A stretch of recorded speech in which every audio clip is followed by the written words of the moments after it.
যখন করে ভোট আইসে ওই তখন করে চেয়ারম্যানের ঘর মেম্বারের ঘর কবলে হ্যাঁ এইবার আমাকে দেন আমি এইবার পাওয়া করে দিব।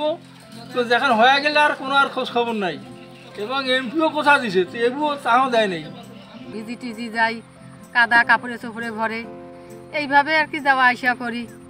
তো এই শোক রাস্তা হয়ে আছে, এই রাস্তাটা মনে করেন পরিবর্তন হয় না। বর্ষার সময় বিছন তুলি ওয়া গাড়ি দেয়, তবু রাস্তা পাকা হয় না। চেয়ারম্যান থেকে একটা চেয়ারম্যান কত চেয়ারম্যান উড়ে গেল এইখানে, ওই যাচ্ছে কাজে না এবার হবে ইনশাল্লাহ কাজ হবে। মাটিও দেয় না এইখানকার চেয়ারম্যান নাম্বার, মাটিও দেয় না। এমপি তো কয়বার আসি ঘেরো এদিক দিয়া। আমরা শুনে আসতেছি আজ থেকে 10 বছর প্রতি চেয়ারম্যান মেম্বার উপজেলা এমপি বলে যে এইবার আমাদের করো, এইবার আমাদের করো, এইভাবে বছর কা বছর পার করে আর কি সময় কাটাচ্ছে। কিন্তু সবাই হইতেছে সময়, কেউ করতেছে না। এখন তো অবস্থা ভালো দেখতেছেন, কিন্তু কাদার সময় আরও অবস্থা খারাপ, গাড়ি ধরে বের হওয়া যায় না। তাহলে এগুলো কি ভোগান্তিতে আর কতদিন চলবে? নামাজপুরা এই মাদ্রাসা আছে, একটা স্কুল আছে, প্রাইমারি স্কুল আছে, আলেম মাদ্রাসা আছে, এটা মসজিদ, মানে এমন কঠিন কষ্ট করে আসতে হয়। এখন রাস্তা পাকা হইলে এই ছাওয়া ছোটারও সুবিধা হয়, লোকজনেরও সুবিধা, আমাল্লারও সুবিধা হয়, চলাচল সুবিধা হয়।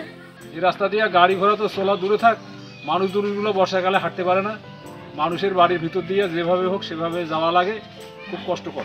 এই রাস্তা যে কবে কতদিন পাকা হবে, আমরা মরি যাওয়ার পরে এলে হইবে। এখানে একটা স্কুল আছে, মাদ্রাসা আছে, দাখিল মাদ্রাসা আছে, ফাজিল মাদ্রাসা আর কি। এখানে স্টুডেন্ট এরাও যাতায়াত করে এবং অর্থাকিয়া পাবলিকেশন লোক বেশি যাতায়াত করে। মনে করেন ইটি জামা নিয়ে যায়, নিগেতে গাড়ি ভাঙে যায় আমাদের।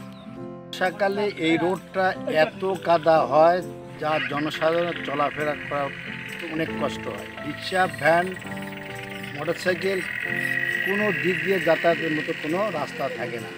এমন কাদা মানুষ চলতে পারে না। এবং স্থানীয় মন্ত্রণালয়ে অনেক এমপি, মন্ত্রী, উপজেলা চেয়ারম্যান অনেকেই অনেক এসেছিল, এসে অনেক কথা, অনেক প্রতিশ্রুতি দেওয়ার পরও এই রাস্তাগুলো হয়।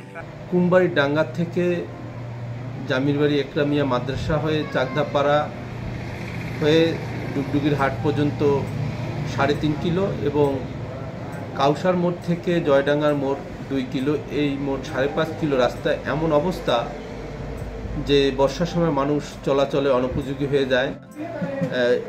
আবার বর্ষার সময় প্রচুর কাদা হয়, গাড়ি ঘোড়া চলা সমস্যা হয়। তবে একটি আশার বাণী, সেটি হচ্ছে ডোমার ডিমলার উন্নয়নের কাণ্ডারি বীর মুক্তিযোদ্ধা আলহাজ আফতাবউদ্দিন সরকার আশ্বাস তো করে গেছেন যে এবার এই অর্থ বছরে জুনের পরেই এই রাস্তার কাজ শুরু হবে, পাকাকরণ করবে ইনশাআল্লাহ।